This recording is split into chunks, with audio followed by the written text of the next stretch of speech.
Joining me right now, back on the show, is Eternal MMA flyweight prospect Chelsea Hackett. How you doing, Chelsea? I'm good. How are you today? Good, good. Let's go back to Eternal MMA 46. You picked up your first professional win. It was a Yeah. great fight, back and forth. Did anything surprise you about the game plan that Daniel Hayes brought to you? No, not really. Like in my preps, I'm prepared for anything that my opponent brings to me in the cage or the ring in past fights. But I knew Danielle was going to be a tough opponent. I knew that she was pretty well rounded in her striking, as well as she knew obviously a little bit of BJJ. Probably the biggest thing that did surprise me is I thought she would be stronger than she was. So that's not a bad surprise. That's a good surprise to have. So I definitely felt like I was the most dominant fighter in the cage. Before the fight, I talked to both of you girls, and you guys are both very confident in the striking. She was very confident. You're very confident. You guys have different styles. So when you actually clashed with her, did you Mhm. feel like you got to show everything that you wanted to display in that fight? I do. I really think I showed that I'm a full MMA fighter. Like I'm here to bang with the best girls in Australia. Soon to step up onto the international stage, and anyone that stands in front of me is going to have their work cut out for them. I'm a striker. That's my background. But with the fight with Danielle, I think I did prove that I'm also a grappler. I can wrestle. I can hold my own, and I have like a lot of strength. So yeah, I definitely showed what I was capable of in that fight. Not too long after that, Valentina Shevchenko made a visit to Australia. I saw that you met her. You took a Yeah. picture. Were you sizing her up? Well, yes, I won't lie, like I was. I was so nervous. Hey, I was just like, just her being in front of me, and her holding her belt. Just everything about that moment was just like I was nervous, but I was excited. And I remember I was waiting in line to get a photo with her, and I just felt like she was staring into my soul. And like I didn't say that I was a fighter. I didn't like. She probably doesn't know who I am, but like I just felt like she was just staring straight at me. So yeah, it was pretty nerve wracking. But when I got that photo with her, um, I was like, okay, like this could work. I feel like I'm a little bit bigger. I'm a little bit, I got a bit more muscle. Like, yeah, I was definitely sizing her up for sure. I saw someone, either they reposted it and they wrote, this is part of the story or something like that. Like they were inferring that this could be this picture could be used in the future for Oh, like a really? fight. I don't know who it was. Oh, Maybe it wow. was Reese. I don't know, but Yeah, if yeah, he yeah. did, it was a Yeah, it good probably job. was. Yeah, yeah, for sure. No, like it was surreal. Like Valentina is my idol, and I look up to her so much, and I just love her the way she fights. So it is a dream for me to fight her one day. Your next fight coming up was originally supposed to be on the Eternal card for UFC 243, the weekend of that fight, that card. Yeah, How disappointed were you when they postponed that? the Melbourne card, the one in Yeah, Melbourne. yeah. Yeah, yeah. Look, I was super disappointed at the time. Like I've had I think 5 or 6 phone calls from Reese this year telling me that I've had an opponent pull out, and every one of those phone calls suck. Like I was sitting in the car and I was like, it's not just the physical prep, it's the mental prep. And you're mentally preparing yourself to fight on a certain day. I was, I think, 2 weeks out from that fight, so it definitely like I was a bit pissed off, but at the same time, all Nicole really did was give me more time to get stronger, more time to get faster. And probably not a great idea in the end, but it is what it is. It all works out. You got to go to UFC 243. You were there. You got to watch the fights. How insane was that main event? If I remember right, I think you picked Robert Whitaker to win. I did. I really wanted Rob to win. But like Israel's just he's on another wavelength. Like I just don't see how anyone in that division is going to beat Israel.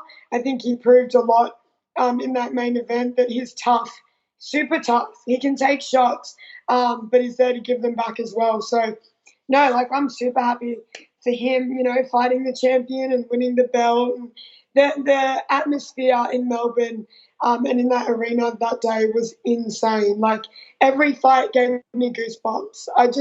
It was weird. Like I was just sitting there, like I visualized myself there. Like I hope in the near future that I get on a UFC card in Australia, because every Australian fighter that walked out on that card, just everyone erupted and it was amazing. Such a cool feeling. I see a lot of parallels, in you and Israel. If you know anything about Israel and if you know anything about you yourself, it's like you got to see the parallels. The striking background, the titles Yeah, in Muay yeah, Thai and kickbox, all of that, and then that grind that you guys put into that ground, to the wrestling, because a lot of yeah, people don't understand that Israel did spend years and years and years yeah, wrestling and in doing grappling and all that, and you're doing the same. You're just at the beginning stage 100%. of it, right? And Yeah, seeing someone definitely. like that, does that kind of give you, I don't know, I don't want to say motivation, but do you kind of see like, okay, that is possible for me? Oh, 100%. Like, motivation is the correct word. Like, I watched him and I watched his performance, and I was just starstruck and completely inspired by, like, knowing that his background is quite similar to mine, and the amount of grind and work ethic that he had to have to learn, Brazilian Jiu Jitsu and wrestling to add to his already amazing stand up is that's just admirable. So, and I know that that can be me, and that will be me. With work ethic, with grind, that's where I want to be, 100%. So, I am at the learning and the start phase of that journey, but I just feel like, with Israel, people underestimated him and they doubted him, and I feel like it's a similar story with me. It's my first year in MMA, and I just feel like the girls that I'm up against or fellow flyweights in my division are purely like 100% underestimating me. I feel like they just say she's a striker. Let's just get her to the ground and choke her out. Like that's her game plan. Well, firstly, you have to get me to the ground, and it's not going to be that easy. So, yeah, I feel like I love when they underestimate me, because that's their problem when the fight comes. But I think the exact same thing is happening with Israel, and I see how he handles it, and he handles it like a champ. So yeah, he's an awesome motivator for me. Yeah, well, your next opponent is a grappler, but Yeah, she does hold a head kick knockout from what I've heard. What are your thoughts on her yeah. skill set? I mean, I respect all my opponents. Like, I respect the dedication, the discipline, the work that goes into each and every prep. So that's my respect to my opponents, and obviously fighting them in the end, getting them there. But I just don't think she's ready for me, and that's my honest opinion. Put aside that she just had a baby. Put aside that she hasn't fought in 2 years, she's not ready for me. So I think her team, herself, I think they're just underestimating me. Um, I really don't care about her background. I don't care about her grappling background. And to be honest, she probably doesn't care about my striking background. That's how it is. We prep to be a whole, like a full package. Every prep I do, I want to be the full package. I want to be a wrestler. I want to be a jiu-jitsuer, a girl on the ground. I want to be a striker. So if she's got all her eggs in one basket and expecting to get the takedown, expecting to get the submission, she will be disappointed because I'm not going to give it to her. So I'm super excited to fight her. It's just another Nicole is another girl in the way of my dream to get into the UFC and to get that contract. So I'm not taking it lightly. I never underestimate my opponents.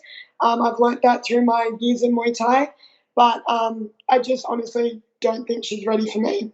You've had two fights professionally. Now, when you step into the cage, there's the cage, there's the wall, there's a small gloves. What is the Mhm. comfort level right now? Yeah, yeah. So comfortable. It honestly shocks me how comfortable I am in the small gloves and in the cage. I was only saying to my dad a couple of days ago that I I like the cage more than the ring. Like I like that it's bigger. Like the cage is bigger. It doesn't have corners, but I've got a bigger surface area. I've got more space. Um, I naturally move. I move a lot in my fights. I don't stand still. I don't stand in front. So that extra room is like a bonus for me, and I really use it to my advantage. So, yeah, I've only had two professional MMA fights, but from the second I stepped into my first, I was comfortable, and I think that's where my confidence has grown. Going into my second fight with Danielle, going into this fight with Nicole, I'm just comfortable. I'm comfortable where I'm at. I'm comfortable with my team, my preps.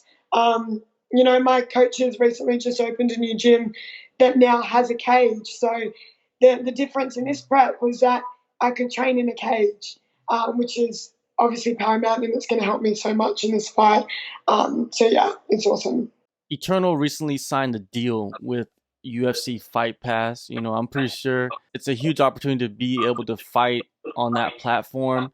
Have Yeah. you thought about that? Have you thought about what that opens up for you as a fighter? I have. It's I've had a few dreams. Like it's crossed my mind a few times, but my main goal right now is this fight and um, doing the business and doing it well, um, doing what I'm meant to do, what I know I can do, and then whatever stems from that, whatever opportunity comes from that, I'll take it with both hands and I'll run with it.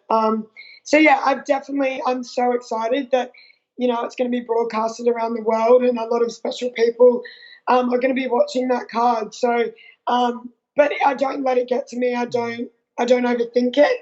At the end of the day, I just do my job, and I'm excited for what it could possibly bring.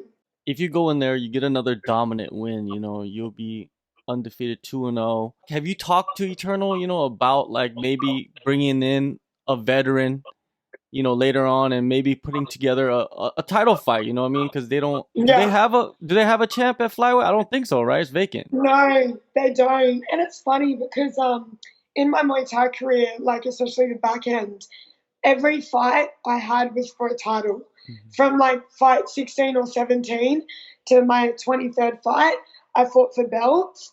And I kind of just started getting used to it. Like, Mhm. yeah, it's just another title fight. Cool. As soon as I transitioned to MMA, it was so out of my mind fighting for a title that I was honestly just purely like excited.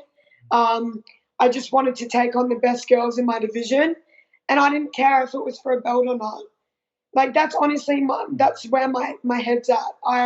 I've got 6, 7 titles in Muay Thai. I know that after this win, I probably deserve a title shot in the flyweight division, and I'm open to it 100%. But I don't. It's not in my head that I need a title shot, and like I've kind of like been there, done that. My goals are way further than having titles. The only title I really want in my life is the UFC title. Mhm. So whatever I need to do to get me there, I'll do it. And if that means getting a eternal flyweight title challenge, then I'm happy for that as well. All right. Well, before anything happens, November 1st, Eternal MMA 49, Southport Yeah. Sharks. Thank you, Chelsea, for the time. It's always good talking with you, and good luck on the fight and the rest of the year. Are you gonna shut it down for this year? You gonna enjoy the holidays? You gonna have some Thanksgiving? You don't have Yeah. Thanksgiving in Australia, right? No, we No, don't. right? Just Christmas. Yeah. Christmas, right? But are you gonna shut it Yeah. down and enjoy your life? Because I see you. Yeah. You're always working. You're always working out. You're No. always doing something. Yeah, I 100% after this fight, that's me for the rest of the year. But there's like 6 weeks until the end of the year, like after my fight. So that'll be a good break. I'll go on a holiday. I'll come back fresh, and I'll be ready for the next fight that comes my way. All right. Thank you so much, Chelsea. Thanks, John. I appreciate it.